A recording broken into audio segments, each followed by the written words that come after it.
Probably one of the biggest misconceptions is the fact that we should be cooking with omega-6 seed oils to lower cholesterol. And in fact, it's true. We have literally proof from clinical studies from the highest level of evidence of meta-analyses that seed oils are not healthy, certainly compared to things like butter. I don't actually blame most nutritionists and most people in the health space for sort of demonizing red meat. I believe they're wrong. What is the opinion you have that gets the most pushback? It's got to be the salt. Today, I'm going to be talking to a leading cardiovascular researcher, Dr. James D. Nicolantonio, and he's a scientist and a doctor of pharmacy at St. Luke's Mid-American Heart Institute, and he currently serves as well as the associate editor at the British medical journals Open Heart, and has over 300 medical publications and decades of nutritional research and experience under his belt. He's also a 9 times best-selling author of books including The Salt Fix and The Immunity Fix. Dr. James, welcome to the program today. Thanks so much for having me. Well, I know we got connected through a mutual friend, Jordan Rubin, and I'd followed you on Instagram and was so impressed with your work. One of the things I've loved in watching your posts and seeing you educate people is you're constantly busting these myths that have been around for a really long time. And, I was thinking about this when I first saw some of your posts. It was about salt. And I started thinking back to my view as a child of salt. Now, I was already very aligned with the way you were thinking, but growing up, I had a grandfather who had heart disease. And so I remember him constantly grumbling and complaining to my grandmother because she was always like hiding the salt shaker and telling him he couldn't have salt. And poor guy was in his 80s and just so mad that he couldn't, everyone was telling him, including his doctor, the number one thing to fix your heart was a low sodium diet. And so I'm sure you can relate to a story like that. But share with me a little bit about how common is that for you to still see that in your field today? A lot of doctors, especially those in the cardiovascular realm, saying, hey, you shouldn't, to follow a low sodium diet. Well, essentially every guideline still recommends the low salt advice. It varies between guidelines. The American Heart Association, they're actually a little more strict. They recommend less than 1,500 milligrams of sodium, which is about less than half a teaspoon of sodium per day. A full teaspoon is 2,300 milligrams. That's basically what the United States dietary guidelines recommend as a maximum intake.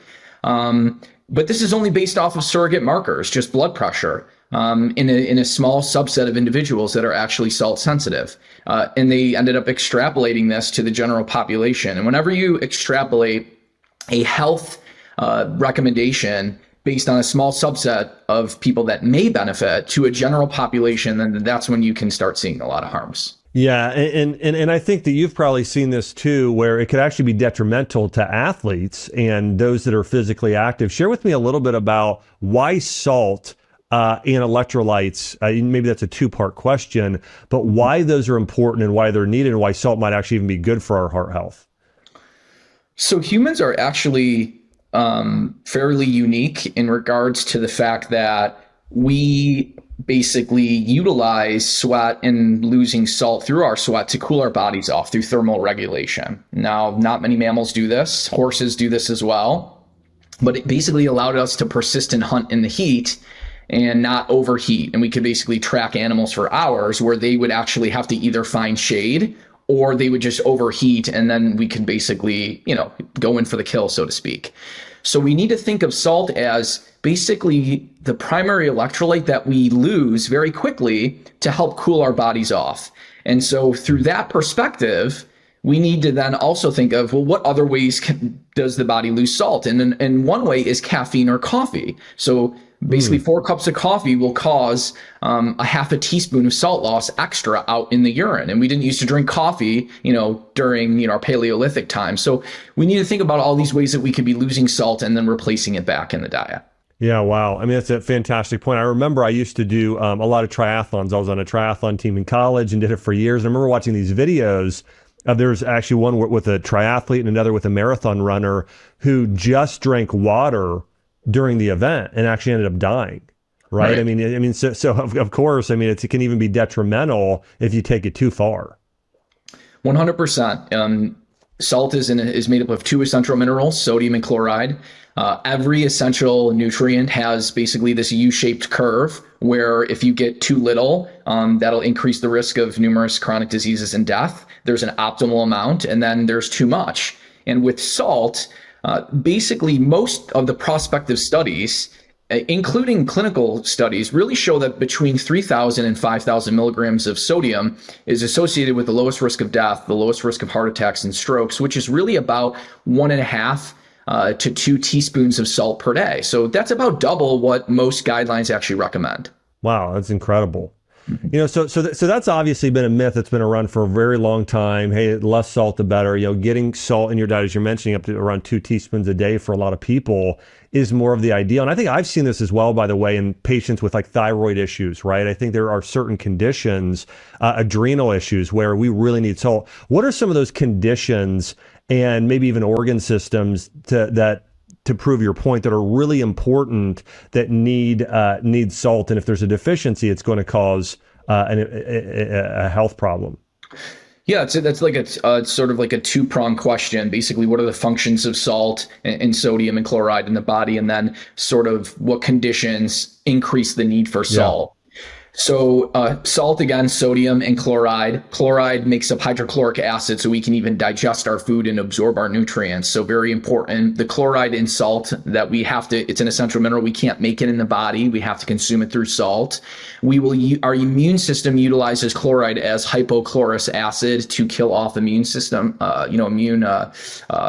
anything that's attacking the immune system. Essentially, hypochlorous acid is secreted by white blood cells. You need to get enough chloride through salt in order to do that. There's something called taurine chloramine.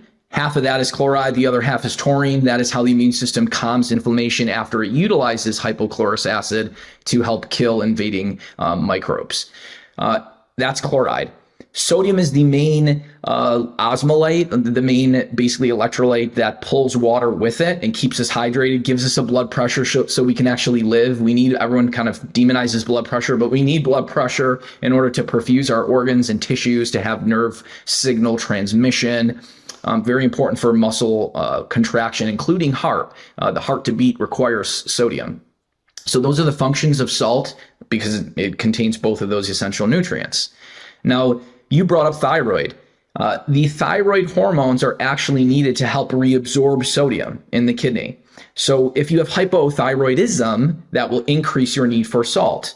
If you have certain kidney issues, particularly inflammation of the kidneys, that will cause you to reabsorb less salt. So a lot of people forget that we are salt filtering machines.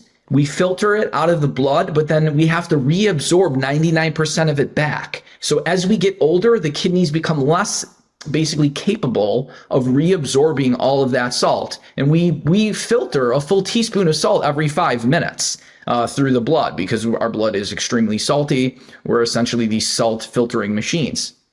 Other conditions, as you had mentioned, athletes, because you typically lose a half a teaspoon of salt per hour of exercise, which will increase as ambient temperature increases. So studies have shown you can actually lose up to 6,000 milligrams of sodium in the heat. If you're like a soccer player, for example, 6,000 milligrams of sodium every hour. And again, we're told to consume less than 2,000 to 1,500. So you can see how that could be a big problem. Yeah. Wow. That's amazing.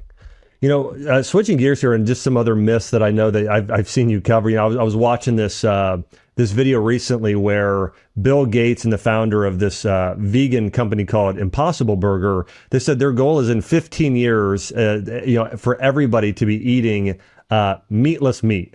Okay. And so I'm curious on your thoughts on that. If you actually think people would be healthier going that route versus going the good old fashioned red meat route. I don't actually blame most nutritionists and most people in the health space for sort of demonizing red meat. I believe they're wrong, but I don't want to sort of think that it's necessarily out of, trying to convince people the wrong information. I think that, number one, until someone called Mickey Ben-Dur published his studies, which really just started about 3 to 4 years ago, he is basically a paleontologist, And he had shown that most of the intake of food that our ancestors ate were essentially things like mammoths and elephants. That's where we would have gotten our most calories. That's how where we would have easily been able to get a slow, large mammal to feed a tribe for weeks.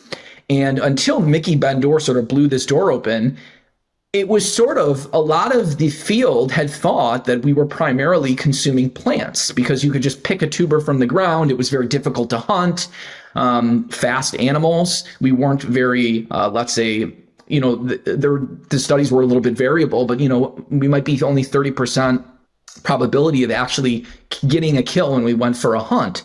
So from an evolutionary perspective, we always thought that we were not meat based, but we know that that's actually probably very incorrect now. So that's one. And then two, a lot of these observational studies that demonize meat, they sort of, the meat that most people are typically consuming are basically CAFO meat, grain fed, basically grain finished, not very healthy, injected with hormones. And that the meat that most people are consuming are coming with a burger bun. They're coming with fries. They're coming with, a soda. Yep. So meat is sort of being kind of integrated with a poor overall dietary pattern. And when you actually tease out good sourced red meat, there's no good data prospectively showing increases in heart disease. And then when you look from a nutrient perspective, I mean, I've tried every single diet besides vegan. I've gone plant-based. I've eliminated a lot of my red meat. I will tell you, so you may feel decent for a couple of weeks eliminating red meat, but after a while, you will start feeling bad. Most people do. And when you start integrating it back, what I've learned over the years is that you have to go with what you feel your body anecdotally over what this science per se says sometimes. Yeah, and I'm a big believer in a couple things you said. One is personalized nutrition. I've spent a lot of time studying Chinese medicine and Ayurveda, and those are very personalized approaches. It's not everyone should be on keto or everyone should be on paleo or everyone should be vegan. It's very much, hey, we really need to look at what your body and your unique what your unique needs are. And so I'm totally with you on that. And then I've seen the same thing with some of these studies on red meat is we're not comparing apples to apples. The grain-fed, meat versus the, wild or pastured red meat. It's a very, very different thing. It's not apples to apples. And so I'm totally with you there. What are some other myths out there? You've sort of busted these myths around sodium and the importance of actually getting more salt for hydration. You've talked about the importance of getting more quality meat in our diet, especially red meat. What are some other things that you believe are just big misconceptions that people need to know in order to improve their health? Probably one of the biggest misconceptions is the fact that we should be cooking with omega-6 seed oils to lower cholesterol. And in fact, it's true. If you do utilize omega-6 seed oils, your total cholesterol may go down. But we actually care about the susceptibility of your LDL particles, which is the bad cholesterol, to oxidize. And when you consume more seed oils, the susceptibility of your LDL to oxidize goes up. And the reason is because omega-6 seed oils are high in polyunsaturated fats, many double bonds. And those double bonds are very susceptible to oxidative stress and damage. And when you saturate all your lipoproteins with these omega-6 seed oils, which are things like canola, corn oil, safflower, sunflower, things like that, then you are increasing the susceptibility of all lipoproteins. Your good cholesterol, HDL, your bad, and your triglycerides, your VLDL, all become more susceptible to oxidize. Yeah, it's a great point there. And one of the things when I used to operate a functional medicine clinic in Nashville. This was years ago. I no longer do that, but I would get so frustrated because I would have people come in and say, "Well, my overall cholesterol is high." But I would just encourage them. I say, well, hey, what are your ratios? Let's dig a little deeper and see what's going on. What should normal ratios be? Or what would you look for if somebody would come into you and say, hey, you had a family member and they said, hey, are my cholesterol levels good or not? How would you answer that? So I would want to see triglycerides below 100. I would want to see HDL for a man at least 40, for a woman ideally around 45, 50. But triglycerides are a really good marker of insulin resistance. If you are creeping towards 130, 150 milligrams per deciliter on triglycerides, it's very likely that you have some form of insulin resistance. So I look more at triglycerides and either fasting insulin or even better, postprandial insulin assay, which is essentially taking 75 to 100 grams of glucose and then seeing the insulin pattern over the course of 4 hours to see if you are hyperinsulinemic, which will actually catch hyperinsulinemia much faster than much earlier than fasting insulin, but it's a little more difficult to find that in a lab to do. So a lot of people will simply do the oral glucose tolerance test, which doesn't track insulin patterns, but we will track your blood glucose curve over 2 to possibly 3 hours typically. I love it. It's a great point. I think the insulin one is a really good one. And I don't think people realize how much insulin plays a factor in so many health conditions. You know, obviously, I think people are aware of diabetes, both type 2 and type 1. I think some people are aware of obesity, but I don't think they realize that, you know, oftentimes dementia or Alzheimer's has been referred to as type 3 diabetes. There's conditions like PCOS, polycystic ovary syndrome, which is, I think, primarily an insulin issue. And as you're stating here, even cholesterol. And so talk to me about that role that insulin plays in the body and maybe some of the things, what happens when that gets imbalanced? Yeah, that's a great question. The primary driver really of insulin resistance in the United States is overconsumption of both refined carbohydrates and refined sugars. So we're not talking about the sugar from fruit. And a lot of people will say, well, isn't it the same thing? And it's really not, because when you consume a piece of fruit, it's mostly water and fiber, and you're getting, yes, a little bit of fructose. When you isolate it and purify it, now you've basically created a drug-like substance. You're just getting this powder, and you're getting a super physiologic spike in blood sugar, which is then causing a very, very high level of insulin. And the problem with that is that when you have a too much insulin, you then go low, you go hypoglycemic. And that's not good because that causes jitters, food cravings, and keeps you in this vicious cycle of I'm constantly shaky and hungry, so I need to keep eating. And that's kind of driving a lot of food cravings. Number one is this elevation in insulin. The other problem is the cell becomes basically insulin resistant. So insulin is like the key to get glucose into the cell. And when cells become insulin resistant, you can't even drive your nutrients into the cell very well. So magnesium and potassium require insulin to be driven into the cell. So when you become insulin resistant, you can consume all the magnesium and potassium you want, but if you can't get it into the cell where it needs to work, it doesn't really matter. And the fact that when you keep eating these refined carbs and sugars and you keep spiking your insulin levels, that also kicks out magnesium and calcium out the urine. So now you start spilling nutrients out in the urine as well. So when insulin is needed, we need it to bring glucose into the cell. We need it to store fat when periods of fasting or we need to get through basically starvation. Insulin has its role. But when it becomes super physiologic and extended and elevated for a prolonged period of time, that's when bad things can happen, including storing too much fat per calorie consumed.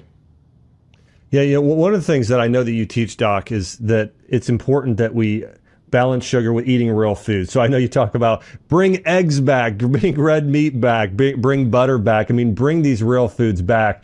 Just another side story. My dad and I mentioned my dad's dad before, grandfather, complaining about sodium. I remember when my mom tried to switch him to margarine when I was a kid, and my dad just lost it and was like, I'm sticking with butter. And so he just kept eating butter.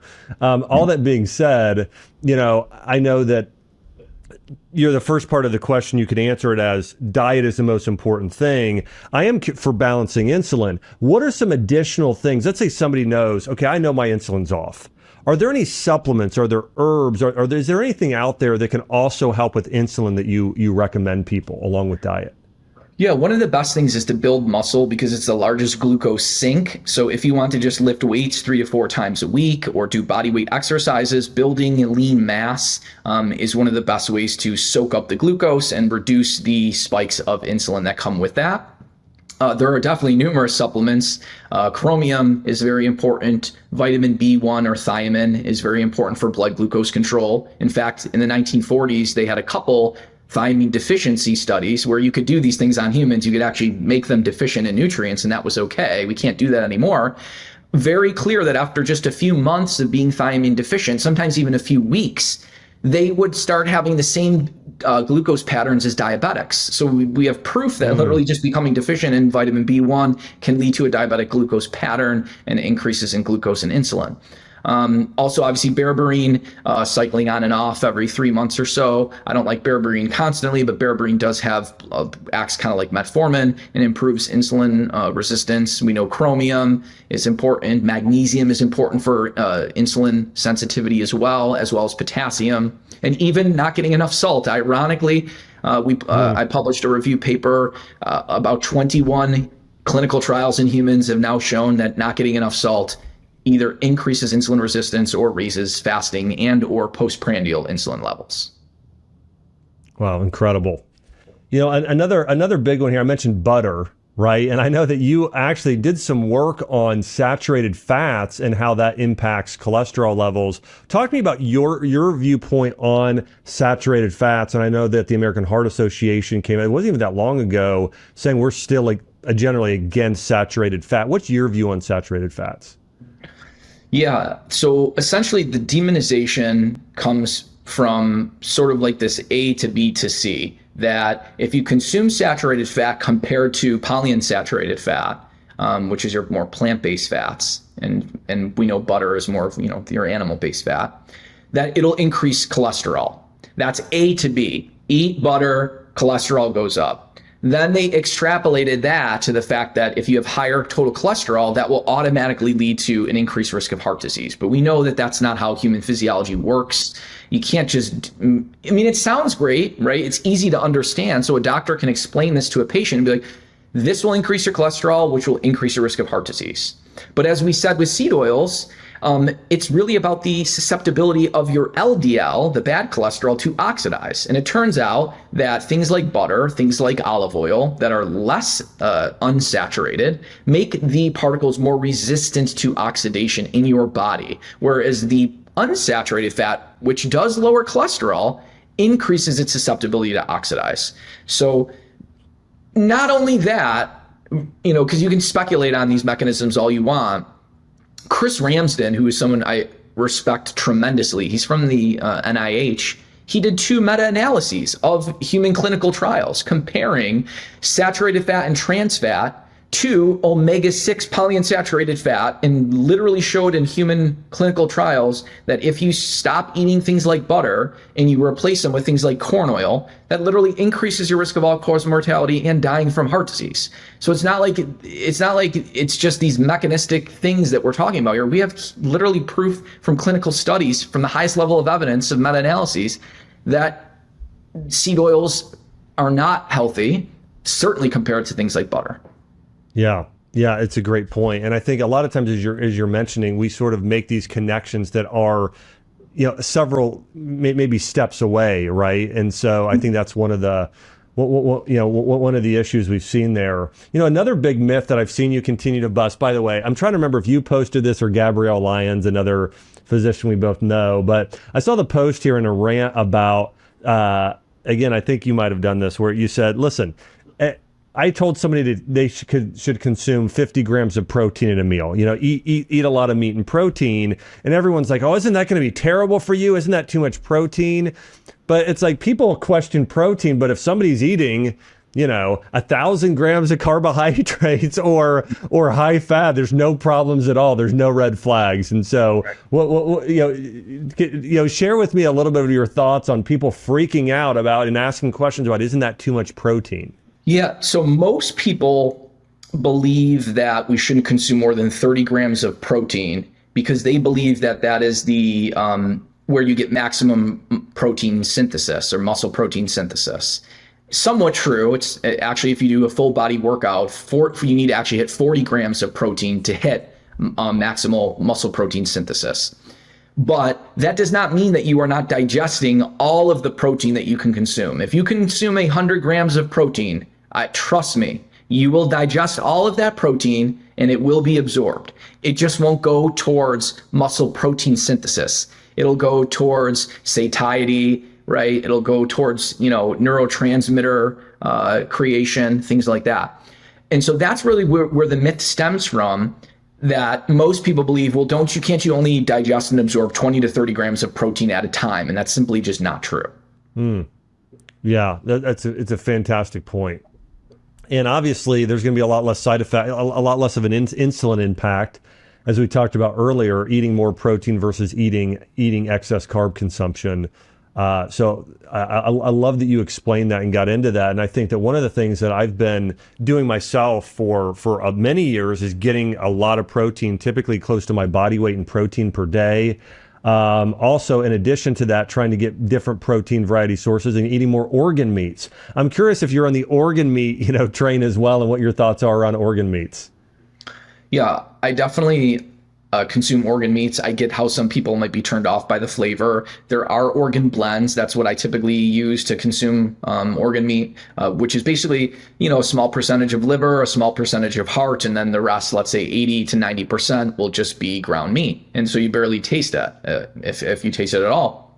But it is important to get things like liver and heart, because heart will give you CoQ10, which is important for energy production. And then liver is a very good source of vitamin A and copper, which balances iron and things like that. And so it's very difficult to get copper in the diet. Avocados are kind of like a good plant-based way to get copper. But if you're not eating that, really it's shellfish and liver that will be your highest sources of copper, which is needed to basically utilize iron throughout the body. Yeah, one of the things I was doing research, this is years ago, on microbial health and fighting off pathogens. And one of the things I discovered was copper was incredibly important for balancing out certain microbes, keeping parasites at bay. And its ability to balance, as you mentioned, iron and even zinc. And so I love that you mentioned that there. And one of the great things too about getting organ meats is that it's not just one nutrient, it's like a multivitamin in a certain way, right? Multi-mineral, multivitamin when you're looking at something like liver, which is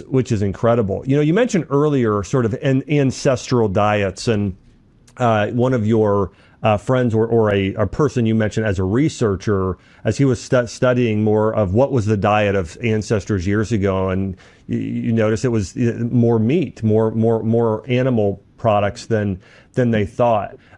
All that being said, what are your thoughts on? I have somebody we're going to have on here again soon, Paul Saladino. He promotes a carnivore diet. I have another friend, Michaela Peterson. She does something called the Lion Diet because her autoimmune illness was so out of hand that anything she ate that was essentially a plant or carbohydrate caused fermentation, immune reaction. All that being said, what are your thoughts on a carnivore diet? So I believe that the human physiology hasn't fully worked out a mechanism from an acid-based perspective to just completely handle 100% animal foods, unless you're consuming some type of bicarbonate water. I've published a couple of papers on acid-base balances. It's an extremely complex topic, but essentially the kidneys have a limited capacity to excrete acid. And once you hit that capacity, you have to kind of strip the bone and strip the connective tissue of nutrients and things, of minerals, calcium and things like that. So from a purely acid-based balance, I do not believe that just strictly eating only, let's say, animal flesh and not consuming things like fruits, some vegetables, or bicarbonate waters to balance that acid is going to be optimal in the long run from that perspective. Yeah, super helpful. I think when Paul and I had first interviewed him, I pushed back a little bit. And this is what I found with a lot of diets. I've had people ask me about keto, and my view of keto has always been, I think it's good for a period of time for a lot of people. I think for certain conditions, like if somebody has cirrhosis or their gallbladder removed or a number of other issues, it actually isn't probably the best diet for some of those people. But I do think that, some of these diets like carnivore, I've seen people with autoimmune disease do it for several months, get some relief, add some plants back in and do really well in that way. So anyways, I'm very aligned with your line of thinking. I hadn't heard the bicarbonate as a way to sort of help buffer and balance things out, but it's a great idea. I've someone in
in mind that I actually am going to share that with, because that's very, it's a really good point. What are your thoughts on a keto diet and some of the research you've done on that as a diet?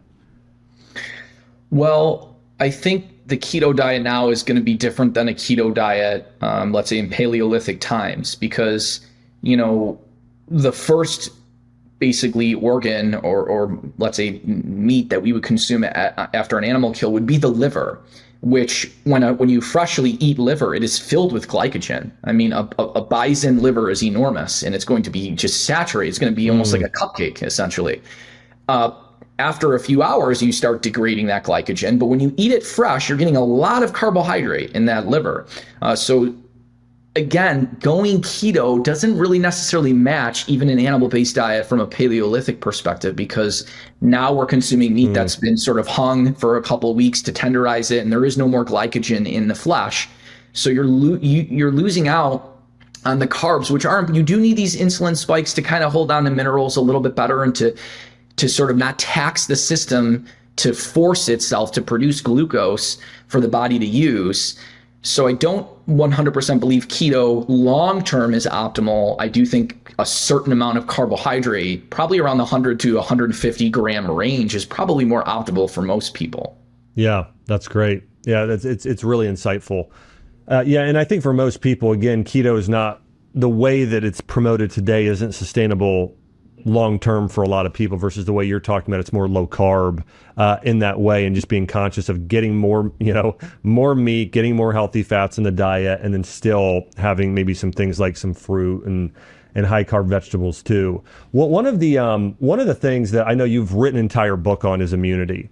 And I think today, when people, even in the natural space here, okay, I need to boost my immune system, the first thing that might go to their head is something like vitamin C or elderberry or taking some sort of supplement. What are some non-pill ways? What are some ways that people may not realize can really enhance their immune system and strengthen their immune system that maybe we aren't aware of? Probably one way would be increasing core body temperature, becoming heat acclimated. So you can do this via the sauna if you live in a very hot environment. But essentially, when you go into a sauna, you release heat shock proteins, which can actually bind and prevent or partially inhibit viral replication. This has been shown in numerous mechanistic studies in animals. When you essentially heat acclimate them in a sauna and then you inject them with a lethal pathogen, mortality is basically cut in half. And then we have clinical studies in humans as well.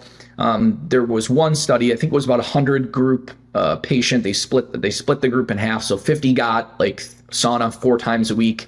The other 50 did not. And the incidence of the common cold and the flu was cut in half in those that actually did sauna therapy. So kind of mimicking a fever and the body becoming accustomed to that is one of the best ways to, quote unquote, increase immune cell health and surveillance.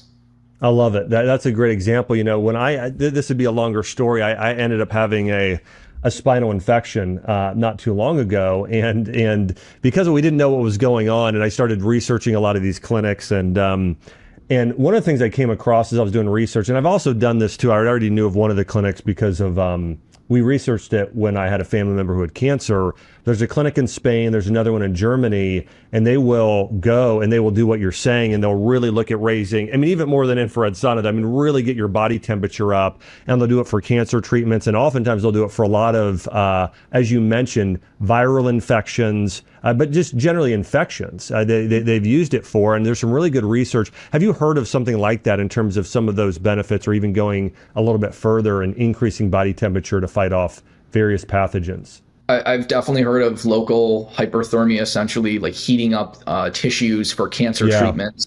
For sure, I've definitely heard of that. And it does make sense from an immunity perspective to heat the entire body even more intensely, potentially, than a sauna, because it really comes down to the release of the heat shock proteins, and you will get more release as the temperature goes up higher. I love it. That's awesome.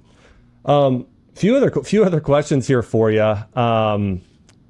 What are some of your your personal habits? Again, you've written 9 books. You have, talked to a lot of people in the health space. You're a researcher. What are some of those habits that you personally have that you've noticed over the years have really benefited your own health? Morning sunlight to set the circadian rhythm, very important. It allows you to actually release melatonin more profoundly and earlier at night by simply getting sunlight in the morning, sets your circadian rhythm. So if you want to sleep good at night, you want to get sunlight in the morning. And a lot of people will kind of ask me, well, it's the winter. How am I getting sunlight? Even on a cloudy day, even in winter, if you step outside, the light is 3 times brighter than indoor lighting in an office, let's say. So it is still important to get outside or at least get close to a large window during those early hours to kind of set your circadian rhythms. Salt and electrolytes as well, first thing in the morning to hydrate yourself, because you just went 8 hours without hydrating is very important. It's something that I always do. A good breakfast is something that I enjoy. You don't have to. If you're practicing intermittent fasting, probably skipping breakfast is the easiest thing to do. And I have done both. I've skipped breakfast and I have not. But when I'm lifting heavy and I have a lot of muscle and I'm very active, a healthy breakfast, 30 to 50 grams of protein, goes a long way. You're less hungry. You're less likely to binge throughout the day. You're less likely to snack on those carbohydrates throughout the day. So really the mornings really set the tone for your day. Hydration, sunlight, protein, those 3, you hit those 3, you're going to be pretty good for the rest of the day. That's great advice. If everyone could follow that advice, I think everybody would be much, much healthier for it. One of the things I've really admired about you, Dr. James, is your ability to go against the grain. One of the questions I have for you is why? When so many people in the health industry today still stick to the norms of the past, why have you been sort of so counter some of what has been what has been sort of by the book for years in terms of your approach? I've always just been very curious. I've always just loved to learn. And sort of when I started really learning where the research came from that guided our dietary patterns for the last 50 to 70 years, then I started to understand, okay, the main recommendations that came down, low saturated fat, low salt, low total fat, eat a high carb diet, that really didn't stem from good sound science. And so once I understood that, it was very easy to then hit each point and delve into the literature, and just really try to figure it out. That's really where it comes from. Yeah, I love it. You have a background as you're a PharmD, right? Yes. Yep.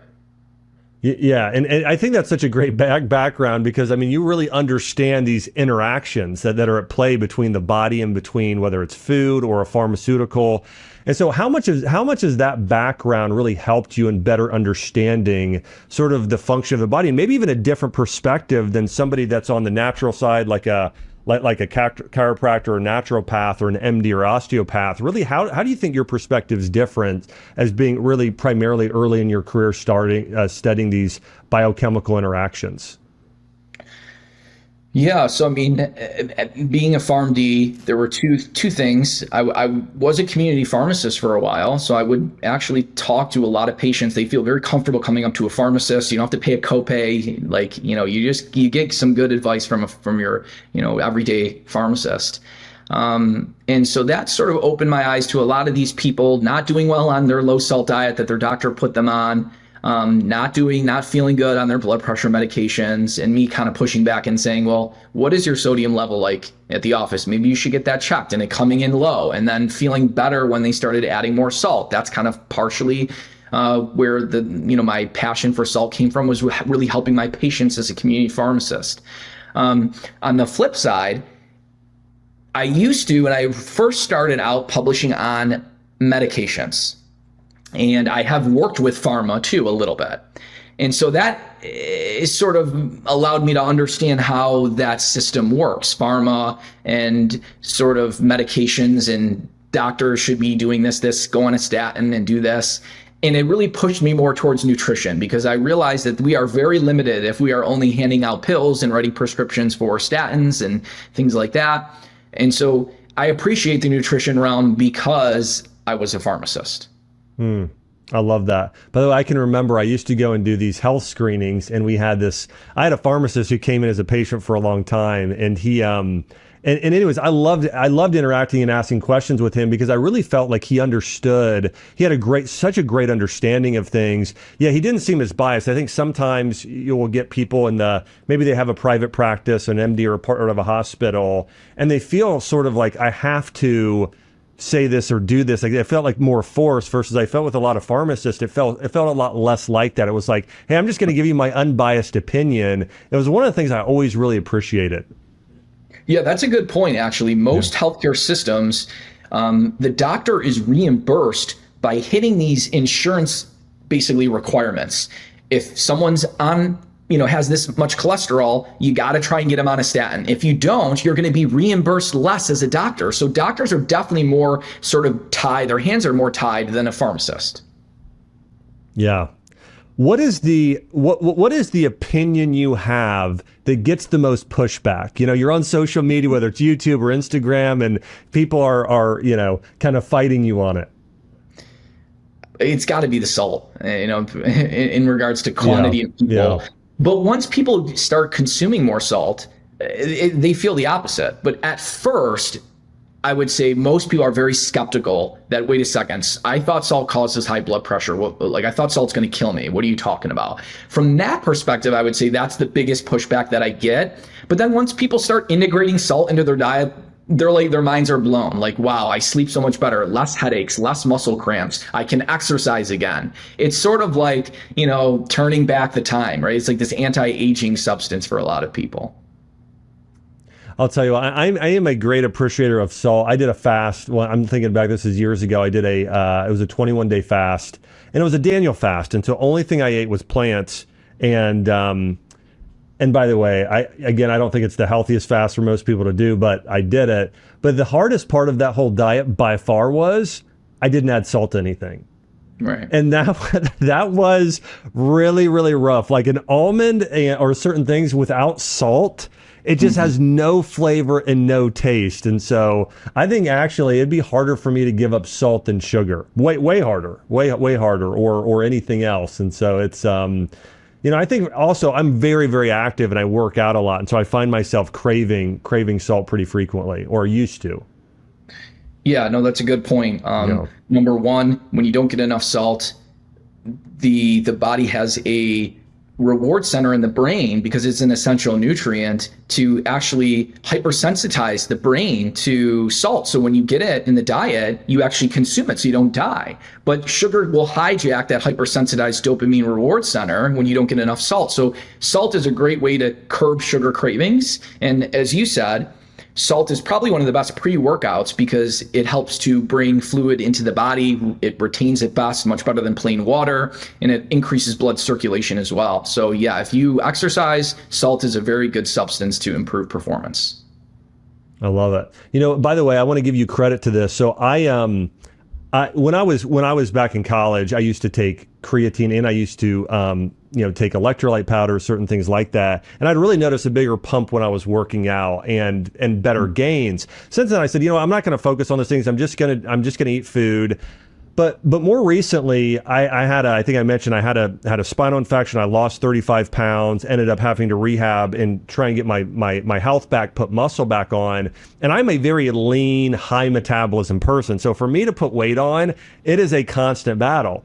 Well, I started upping my protein content. And I saw on your channel you talking about doing just a small amount of creatine and adding some salt before my workouts. And I will tell you, I've noticed a dramatic difference. I mean, I can tell like my strength and just putting on muscle has increased quite a bit just by making a few of those little tweaks that you recommended. So anyways, thanks so much for your advice on that. I love that. That's awesome. Thank you for sharing that. Yeah, it's amazing. All right. So last couple of things here, Doc. So what is your best piece of advice for listeners? You talked about a lot of things. Okay. And by the way, I love the morning thing you recommended for everybody: more protein, more sunlight, and weight training, I think was what you'd maybe talked about there. And so in electrolytes, right? So you talked about getting some salt there in the morning. And so I love that advice. What's one other piece of advice you have for everybody that you think if they start, the way that I would put this as well, what is something where you feel like it's a domino? If you just start doing this one thing, that you feel like other dominoes will start to fall? I would say do exercises you enjoy, because this is long term. This is a lifelong process, fitness. It's not, I want to lose weight in 6 weeks. So you've got to find exercises that you actually wake up and you're excited about doing. And that will allow you to be consistent. And when you start looking better, building more muscle, feeling better, having more energy, you will start eating better as well. So I think that is one domino, that once you start moving, it's kind of like Newton's law, right? An object in motion stays in motion. The more you move, the more you'll start exercising and eating better. Yeah, I think that's great advice. I love that. Well, Dr. James, thanks so much for coming on today and sharing your wisdom with us. I want to just throw this out there for everybody. Dr. James has some amazing books out. 2 of his latest books are The Mineral Fix and The Immunity Fix. And I do think that there's actually an epidemic of people being low and deficient in certain minerals, whether it be zinc, iron, magnesium. There's a lot of them. And so Dr. James covers this in his new book, The Mineral Fix, and his other one. If you're wanting to really boost and strengthen your immune system using food and lifestyle-based medicine, you got to check out his book, The Immunity Fix. You can simply go to Amazon.com or a local bookstore and just search Dr. James, or just go on and search The Immunity Fix. You'll find his books on there, and they are great books. Also, want to encourage you, follow him on Instagram. I follow Dr. James on Instagram, and so he has some of the best posts out there that go against the grain when we're talking about, eating more red meat, getting more salt in your diet, getting more butter, all the things that,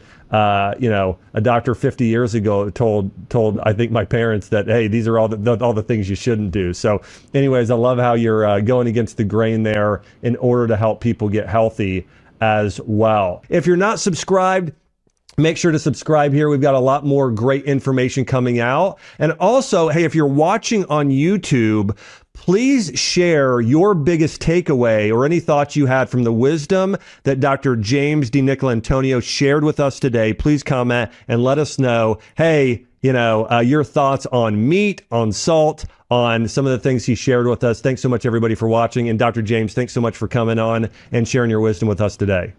Thanks for having me. Hey, if you liked this interview, go check out my episode on the 7 easy health habits to live longer.